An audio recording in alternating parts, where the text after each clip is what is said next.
আসন্ন ত্রয়োদশ জাতীয় সংসদ নির্বাচনকে ঘিরে দেশের রাজনৈতিক অঙ্গনে উত্তেজনা বেড়েই চলেছে। সোমবার জাতীয় প্রেস ক্লাবে আয়োজিত সংবাদ সম্মেলনে প্রাক নির্বাচনী জনমত জরিপে বিএনপি এবং বাংলাদেশ জামায়াত ইসলামীর মধ্যে হাড্ডাহাড্ডি লড়াইয়ের পূর্বাভাস পাওয়া গেছে। জরিপটি পরিচালনা করেছে international institute of law and diplomacy IILD। এছাড়া প্রজেকশন বিডি, জাগরণ ফাউন্ডেশন এবং ন্যারেটিভ যৌথভাবে জরিপটি সম্পন্ন করেছে।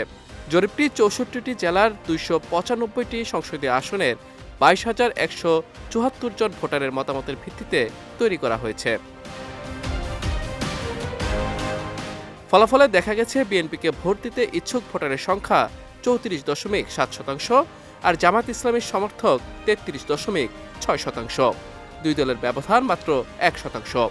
অন্যদিকে জাতীয় নাগরিক পার্টি এনসিপি পেয়েছে ৭.১%, ইসলামী আন্দোলন বাংলাদেশ ৩.১% এবং অন্যান্য দল ৪.৫% সমর্থন পেয়েছে। সবচেয়ে গুরুত্বপূর্ণ দিক হল প্রায় ১৭% ভোটার এখনও সিদ্ধান্তহীন। বিশেষজ্ঞদের মতে এই ভোটাররাই নির্বাচনের ফলাফলকে শেষ মুহূর্তে গেম চেঞ্জার হিসেবে ঘুরিয়ে দিতে পারেন।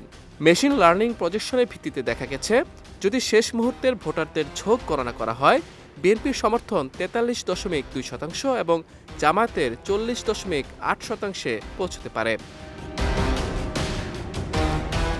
ভোটারদের সমর্থনের কারণও বেশ চোখে পড়ার মতো। বিএনপির ক্ষেত্রে অতীত অভিজ্ঞতা ও রাষ্ট্র পরিচালনার সক্ষমতা প্রধান শক্তি।